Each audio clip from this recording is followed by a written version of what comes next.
Hello and welcome to the No Flipping Excuses Show, the only podcast in real estate investing that teaches what you need to know to find and flip deals right now. Wow. Break free the chains that are holding you back and join us on this episode with Jason Lucchesi. Hey, what's up, everyone? It's Jason Lucchesi, and welcome to the No Flipping Excuses Show. I am so excited. We've got a great individual here on with us today that's going to be talking about seller financing. And this guy's been in the game for a very long time. This is somebody that I have looked up to when I first got started in the real estate investing business. And now I get the pleasure of having him on my own show. So this is awesome. This is really cool. This is the guy that's been doing tons of stuff with HUD deals, seller financing deals, wholesaling. This is the guy that I was able to learn some early on stuff from wholesaling stuff. And I am so excited to have him on here. I've got Mr. Larry Goins. Welcome to the show, my friend. How are you doing? What's up, buddy? How you been? I have been doing good. Things are good. I cannot complain. We've got a roof over my head. I have food and all that other good stuff. Family's good. All that type of good jazz. How's your things going in your neck of the woods? Man, things are going great. We're having fun and making money, and I enjoy it and loving life. And it's hectic, it's busy, but it's a good busy. Sometimes when you're, because as entrepreneurs, we get into like different phases, and sometimes you go through phases where you're like overwhelmed, you're always busy, but it's not a good busy, right? Right. You're like, man, I'm just getting burnt out. But I really enjoy what I'm doing now. I simplified a lot of things and getting back to the basics, and I focus the majority of my business on real estate, and I'm in the trenches doing real estate, and I love that. I know, like when we were talking offline, and you're starting to do a lot of the things that we did in the very beginning of our business, and then we started outsourcing it, and then we kind of got away from those things. And that's the stuff that I actually love too. I was telling you, I was calling cash buyers, I was talking to these investors, and I love doing that stuff. And when you get away from the stuff that you love doing, it starts to become, you start getting burnt out. So I absolutely agree with you, Larry. Right. And I do have some people in my office, but we run a very small, lean team. At one time, Jason, I had 26 employees. Oh, geez. Right? It's a lot of people. Yeah, we're down to about 7 or 8 right now, and but that's for both businesses. The real estate business and the education business. Sure. So I really enjoy it. I love it. We just came back from a 3-day event that we trained at. And man, Monday morning I hit the ground running, getting on the phones, buying houses. Absolutely, man. Absolutely. So Larry, for people that don't know you, I've obviously known you since I've gotten into the business. I remember back in early 2008, I would see your webinars and stuff, and I would hop on them, and you and some of the other folks, I would see your guys' stuff, and I would just be like, man, I want to be doing that someday. And it's crazy how, just a few years later, we're doing this thing, we're doing our podcast. But for people that don't know you, Larry, can you just give a quick background, who you are and what you've been doing? Sure. Absolutely. Well, my name is Larry Goins, Goins. And you know what, Jason, I bought my first house in 1986, over 30 years ago. My very first deal was an FHA non-qualifying assumable loan. You could just sign your name and assume an FHA loan. They ended those in about 1978, but they still stuck around for about another 10 or 15 years until they all got paid off. Yep. But that was my first deal. I've literally done wholesaling, retailing, fix and flips, lease options, subject to, short sales. I've used private money, hard money. I am a hard money lender and private money lender now. I've done commercial, residential. I've owned Shoney's restaurants. I've owned Dollar General stores, mobile home parks. I've done land development. I bought land, subdivided it, cleared, graded, graveled, and paved the roads, and then went and built houses on the lots. Nice. And sold them. So I've done just about everything. but there's a select few things now that I do that I really, really enjoy, and I don't do anything else. No, and that's cool. I think most people too, Larry, they need to kind of hear that, especially from folks like us. Like in order to have like the life that we want, the life that we really set forth before we got into this business is to really have a simplified business. Would you agree with that? Just to, instead of trying to do like 10 to 20 different niches, just probably boil it down to maybe like your top, like maybe 2, 3, or top 5 at most. What would you think about that? Well, that's very important that you said that. There's 2 different types of businesses. There's an enterprise business and a lifestyle business. An enterprise business is you have an office with staff, and a lifestyle business is you're running your business on a laptop sitting at Starbucks, right? Right. That's a lifestyle, right?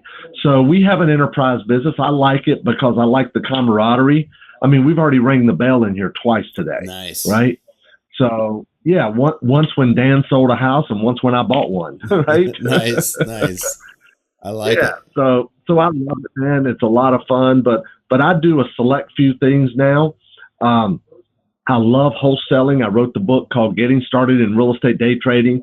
It's all about virtual wholesaling. I was actually virtual wholesaling before the term virtual wholesaling was even coined, right? Nice. So I was doing that years ago. And now that's what we do, man. We buy all of our stuff over the phone, and then we have signing service, go out and get the contract signed, and people to go out and take pictures and market the property and stuff. So it's really cool. So I do wholesaling. I do seller financing. I love seller financing because you get all the benefits of the cash flow without tenants, trash, termites, and toilets, right? I like it. So I really love that. And I buy a lot of HUD houses. I wrote a book called HUD Homes Half Off. And let's see, what else? That's the main things right there that I like to do. Yeah, no, that's awesome. And I really like that you bring up seller financing, because that's a really great way for a lot of our listeners that are like, how am I going to be able to, I'm at a job right now. How am I going to be able to replace that income? And yeah, it's great to do wholesaling. We love wholesaling. It's majority of our business, but you also have to be having that cash flow coming in every single month. When did you realize that, getting a property and doing seller financing was something that you were like, man, this is really good? I know you said 1986 was your first deal, and it was a FHA assumable mortgage. Yeah, well, see, everybody goes through phases. And like at my 3-day event, I tell people real estate has stages, right? The lowest barrier to entry is wholesaling. Then a lot of people do fix and flips. They do rentals. They do lease options. They do seller financing. They do commercial. They become a hard money lender, right? Yep. So there's different phases. But I realized a long time ago, man, I hate tenants. I hate tenants. I don't want to deal with tenants. I hate tenants. Here, there's 3 things in real estate I don't do. I don't do tenants. I don't do rehabs, and I don't do short sales. Those are the 3 things I don't do because I hate all 3 of them. I don't blame you.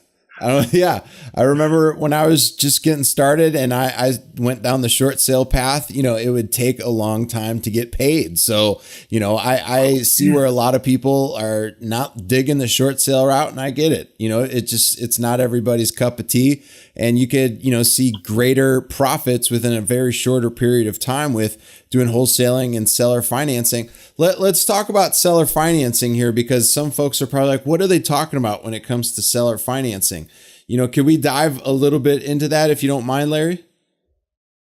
Absolutely, man. I would be glad to. Well, a lot of people will go out and buy a property and they'll fix it up and put a tenant in it.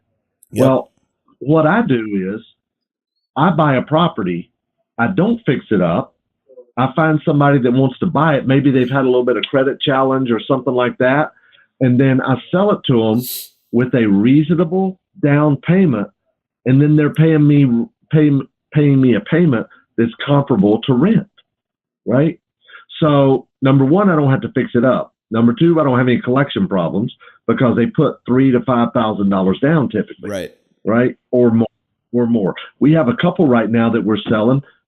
One we're selling for 18,000 down, and another one we're selling for 15,000 down. Nice. Right, but those are nicer houses, nicer areas, but we don't have to deal with the tenants. And then when they put some money down, they have what's called skin in the game. Right. And then you don't have to worry about them. I mean, some of them are going to default. That's just the way it is. But as a mortgage holder and not a landlord, I'm not responsible for repairs, maintenance, right? Repairs, maintenance, taxes, insurance, and property management, right? Right. I'm not responsible for any of that. So they're responsible for it. So I have the cash flow without the headaches. There's only two things being a mortgage holder versus being a landlord doesn't allow you to participate in, and that's appreciation. If the property goes up in value, I no longer own it, right? Right. And depreciation. I can't depreciate a note, right? So that's the only two things. No, I like that. So unfortunately, the appreciation you're not going to be able to take advantage of, but at least you've got that consistent cash flow coming in from the seller financing that we've done over the years. It's very rare to see somebody go in a non-performing stage, especially.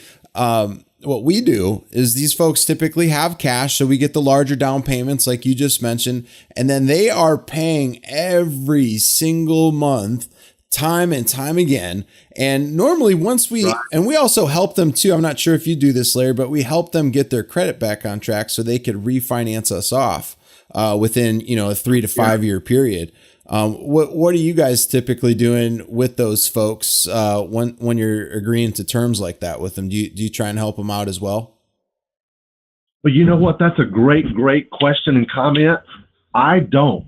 Okay. And it's not because I don't want them to pay me off. Sure. But see, I structure my deals for the cash flow for 10 or 20 years. Yep. Right. I don't care if they pay me off or not. It doesn't really matter. A typical deal might be, check this out. I can buy a house for $5,000. Yep. Okay. Now I know you're probably thinking, man, it's got to be a dog with fleas, right? Or a blower upper, not a fixer upper. But I just bought a house and we closed last week. I paid $4,500 for it. The house, the worst thing in the world with the house was it was trashed inside. I mean, they left the furniture, they left everything, right? And some kids have got in and partied and hung out and just trashed the house. But once you get all that stuff out, the house is livable. Yeah. It's livable once you get all that stuff out. And check this out. I paid $4,500 for it. Everything was still in the house. And the house has 4 acres with it. Nice. 4 acres. Wow. Right? Jeez. You take that house, you got $5,000 in it after closing costs, and you turn around and sell that house for let's say $29,900, $30,000. You get a couple of $1,000s down. They're going to pay about $400 a month, right? For the next 10 years, right? They're going to pay a payment of just under $400 a month. That's cheaper than rent. Right. That's cheaper than rent. So my return on that, think about this. If they're paying, let's say they're paying $350 a month, right? So $350 times 10, that's $3,500 plus another $700. That's $4,200 a year. That's 100% return on my money. Yeah. Right at it, right? And I know for a fact those properties are available. And I know you're in the Carolinas, you're doing a lot of your stuff there, and you're doing other states as well. But even here in Indianapolis, some of the outskirts, some of the suburbs, folks aren't buying a lot off of HUD, and we are. We purchased a property that we won for a little less than $5,000. And my buddy, who was an agent, he was an agent, so he was able to collect commission on it as well. We were involved like $3,200. Okay. Now here it is. We got $5,000 as a down payment, and we signed, the deal, the seller financing for $35,000. So she gave us $5,000. We did a 10-year amortization note on it, and she was right around 11% for her interest rate. So it was like, I know those properties are available all day long. It's just got nothing in it. No, at that point, we recouped our money and then some. It was like probably like almost like a 250% return on investment, like within the first 30 days. That's huge. Yeah. That's huge, man. So that's awesome. I love it. I love it. So let me ask you this: where are you guys finding most of your seller finance deals? How are you coming across some of these folks? All of my deals are either HUD, MLS, or direct mail. We also put out some bandit signs here and there. We don't get a lot of response on the bandit signs because we don't put out a whole lot of them. Sure. But we put out some bandit signs, but the majority of our deals come from direct mail and HUD. Okay. And from there, because I know what we've done in the past, like we just put a property up on Craigslist not too long ago, and within the matter of like 2 days, we had that property bought on seller financing terms. How are you guys finding people for your properties? First of all, let me ask you a question. Isn't a seller finance deal the easiest house there is to sell? It is, because they never negotiate on the price either. No. The only thing the only thing they want to know is two things: how much down and how much a month. Yep. That's all they care about. Exactly. Right? How much down and how much a month. So we run ads on Craigslist. I've even sold a lot of them on eBay. Oh, wow. You cool. have them bid for the down payment. You have them bid on the down payment. The purchase price is fixed, but they're bidding on the down payment. You sell a lot to investors that way. Oh, cool. Right? Investors will buy those properties and then fix them up and rent them out. Right? That's awesome. So Craigslist, eBay, local penny saver, thrifty nickel type newspapers, and signs. I'll tell you, the absolute best way to sell these houses is you get an owner finance sign, a sign that says owner financing, right? And that's all ours, and it has an arrow, right? We put out about 25 of those all around the neighborhood. So, and one sign, the arrow's pointing this way, one sign is pointing this way, one sign is pointing this way, So, nice. So they have to call because they don't know where the house is. They'll call up and say, I've been driving for 2 hours. I can't find this house. Right? That's too funny. I like that. That is too funny. So let me ask you this. So would the seller financing be a strategy for somebody that's new to real estate investing? Let's just say they haven't done a wholesale deal yet, but they're finding some potential deals that they could do some seller financing on. What would you say to folks that are listening to that they want to get into this and they want cash flow? Well, if you're looking for cash flow, it's better than being a landlord. I'll tell you that, right? Yep. It's much simpler than being a landlord because the tenant is responsible, like I said before, for taxes, insurance, repairs, and maintenance. Yep. And there is no property management, right? Right. So the tenant's responsible for all that. And I actually call them, Jason, I call them homeowners in training. They're buying the house. We sell it on land contract, but they're homeowners in training. That's the way we do it. Yep. Right? No, I like that. So basically, for folks that don't understand this either, we're just using a land contract on the actual deal. You could get a land contract fairly easily, especially from your attorney in your state. I would recommend that. Now, with the whole Dodd Frank thing, there's a certain point that you're allowed to do on a yearly basis. How are you guys? Right. I don't want to say getting around it, but how are you guys able to still do a certain number of properties per year without, doing anything with the whole Dodd Frank thing? Sure. Well, just so everybody knows, guys, what Jason's talking about is Dodd Frank, which is some legislation that was put in place by the Obama administration to protect consumers from unscrupulous lenders. But there's a section in there that says If you're selling a house with seller financing and it's not your primary residence, then you have to comply with Dodd Frank if you do more than 3 in a 12-month period of time. Right. So basically, you have to, number one, you use an RMLO, residential mortgage loan officer, to underwrite the deal and verify that the borrower has what's called the ability to pay. They run their debt ratio, they verify their employment, they verify their income, and look at their bills, pull their credit. They're not going to qualify the person credit-wise for you unless you ask them to help you, but they will verify that you have what's called the borrower has what's called the ability to pay, right? So, plus, if you're going to sell that note anyway, eventually, you want to have that RMLO underwrite that deal. It just makes your note more sellable. Right? It makes your note sellable. Because there's people out there that buy notes all the time, but the notes need to be in compliance, right? You also need to have what's called a third-party servicer to service the note. That also helps you to be able to sell it.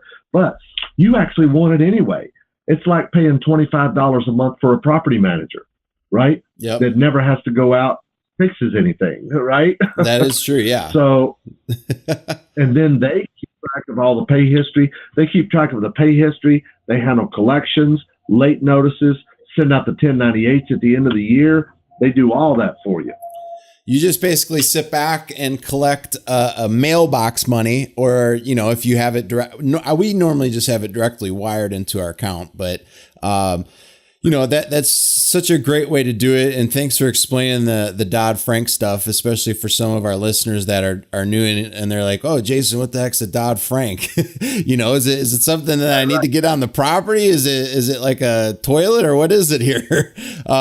But hopefully that's going to get fixed here with the whole Dodd Frank thing here soon. I would love for them to, you know, update that and get that, you know, fixed. I think they actually might be talking about removing it altogether.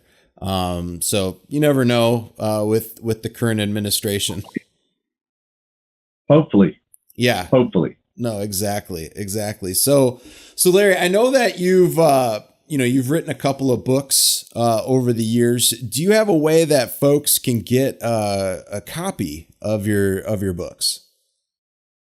Sure, absolutely. They could.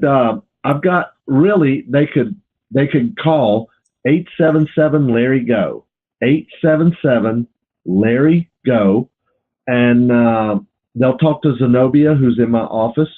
Okay. And she will get their information, and she'll send them what we call our investors kit, which will have a copy of the real estate day trading book. It'll have a copy of the HUD Homes Half Off book, and it will have also a video, a DVD about or online video, either one, about all about the seller finance model that I call Filthy Riches. Because we focus on the small properties. You know, you mentioned earlier about, you know, credit repair or whatever. We don't really care about the credit repair because most of these properties aren't going to be financed anyway. Right. You know, they're $30,000, $40,000, $50,000, $60,000 houses. Right. So we're buying them cheap. We're buying them for $5,000, $10,000, $20,000, and we're selling them for $30,000, $40,000, $50,000, $60,000. Yep. And do you recommend, like, in order to obtain and acquire some of these properties, do you recommend, like, especially, I'm sure you probably have something in your books about this, but obtaining, you know, private money or potentially hard money to acquire the properties, and then you could put a mortgage on top of it. It becomes a little bit more flexible, especially when you're not having to worry about like a due on sale clause with like a normal traditional mortgage lender that could call the mortgage due, and then all of a sudden it's like, oh crap, you owe them $100,000. So what would you say about that? Exactly, man. You know, there's many, many different ways to do it. And in my books, I talk about all of them, right? You can pay cash for the property. You can put it on a credit card. You can borrow the money. 2 deals this month, I negotiated with the seller to get 100% seller financing, Nice. 20 years, 5% interest. So all I'm doing now is just getting a down payment and wrapping it. And that's a great thing to do too. I wish we had more time to talk about those strategies. It's just, you could do so many creative things with real estate and doing wraps and all that kind of stuff. It just helps out with not having you to dip into your own pocket to have this out there. Because the best thing to do, in my opinion, Larry, if you're not using your own money on this, why not use it from a hard money standpoint? Because now you're making money on your money instead of you using your own money on properties that you're investing in. So I really love what you're doing over there. And you're doing some really, really amazing things. Do you have any parting words for our listeners? Maybe they're in that phase. They're trying to get going. They're needing some guidance, some wisdom from the guy that's been doing this for such a long time. Do you have any words of wisdom that you would give to our folks? Yes, absolutely, I do. I've got a lot of them, but a couple things that come to mind is number one, you've got to take action. You got to take action. And I guarantee you, I'm not the only person on your show that has come on here and said that, right? Nope, you're not. So exactly. And that's what it is. You know, here's the next thing I want to say is a lot of people think real estate is risky. You know, real estate is not risky. Being uneducated, that's what's risky, right? Yep. Now we can sit here and talk about all the education we've got. There's one of my bookcases, right? There's another bookcase right there. There is two more on the other wall. Yep. And those are just the ones in the office, right? So you could go out and get a lot of education, but education without application is irrelevant. Yep. Right? You've got to take action. Now you got to get the education, right? It's like I've had people call my office and, well, Larry, I've gone through this coaching program. I've gone through that coaching program. I've got this course. I've got that course. Been to seminar after seminar.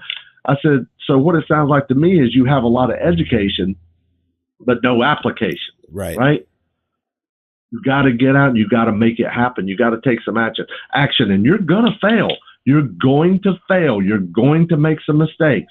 I have two $75,000 mistakes under my belt, right? I have two different properties. I've lost right around $75,000 each on them, right? So you're going to make some mistakes. But just get the education. Find somebody you know, like, and trust. Like Jason, I know you coach and mentor people, and you teach people how to do this. Find somebody you know, like, and trust, like Jason, and latch on to them and get as close as you can, even if you got to buy your way in, right? Even if you got to buy your way in. That's what I did before I started coaching and mentoring people. I paid a lot of money to be around people that were like-minded. Like maybe I wasn't there financially yet, but was like-minded. And now, I mean, I guarantee you, there is nobody listening to this podcast that can say you spent more on your education than me. I don't care if you've got a degree from Harvard, Yale, and Princeton, right? I still spend $30,000 or $40,000 a year on my own education. And I've spent hundreds and hundreds and hundreds of thousands of dollars on my education. I'm in one mastermind that's $25,000 a year, and I've been in it 7 years, right? Yeah, it's important. It's important to keep yourself educated and up to date with things that are going on in the marketplace, because things are changing all the time. Things have changed drastically since I began my career 10 years ago. And I'm sure they've changed quite a bit from when you started over 30 years ago.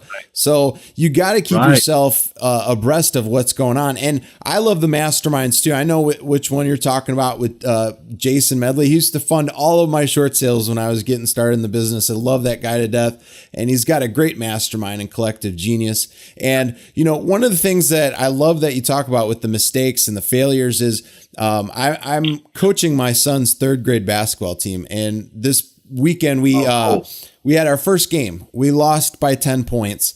And the one thing that I wanted to teach them was, you know, even though you lose, you could still come out as a winner. And I'm not one of those types of guys, everybody needs to get a trophy type thing. I wanted to teach them that even though you lost, And I had each one of the kids, we have 8 of them on the team. I had each one of them go around and say, what one thing do we need to improve on for our next game?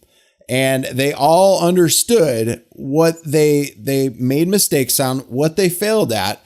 And it was really kind of cool to have them think about that, because I didn't want them to feel like just because we lost, it's not the end of the world. We could improve. We could go to that next level.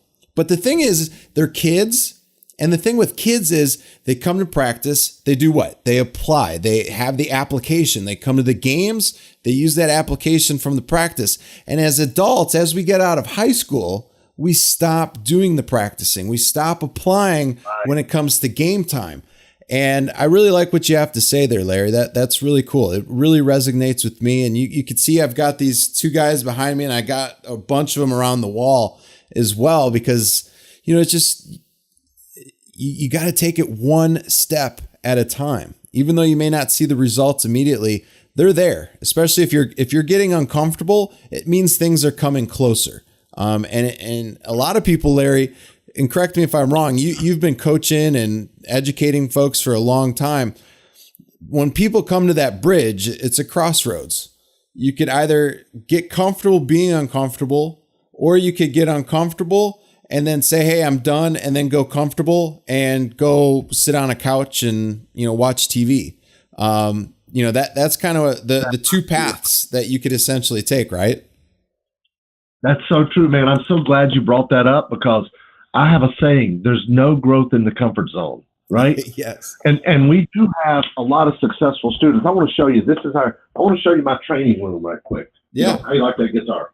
Oh, I love that guitar. That's awesome. That is so cool. Check this out. This is my training room. Oh, nice. That is cool. I like that.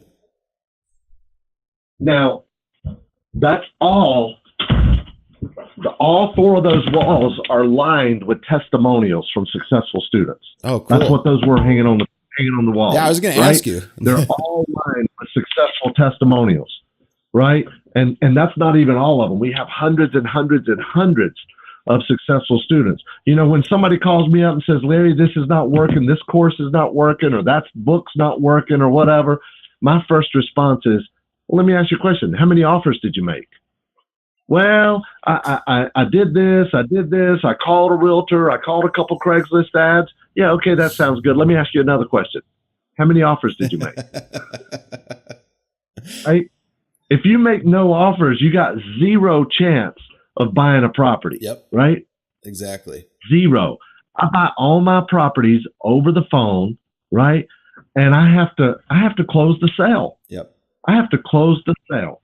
I mean, my closing question is, I got a guy that's going to be in your area. Let me have him come out and get the paperwork started so we can get your money. What's your home address? Yep. Right? That's my closing question. Right? And then I keep closing them until they give me their address. Right? That's awesome. No, that's great, man. I love it. And for those that are listening to this on iTunes, Larry literally showed tons and tons of testimonials. And if you have a chance to come watch this on Facebook as a recording, I highly, highly encourage it, because this has been a really, really great show. Larry, again, how can people reach out to you via phone to get the investor kit? Sure. My main website is larrygoins.com, Goins.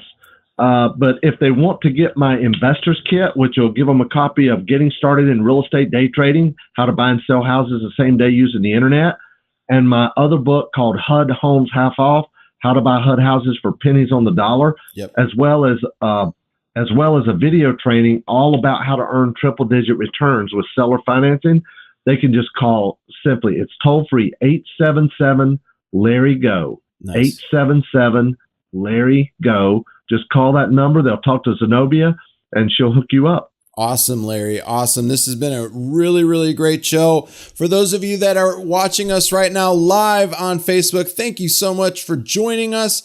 If you have any questions whatsoever, you can feel free to reach out to us. It's support@jasonluchesi.com. And again, that's support@JASONLUCCESI.com. HESI. But that's it for today's No Flipping Excuses show. Thanks for joining us. Go flip a house. Go out there, make it happen. I'll talk to you soon.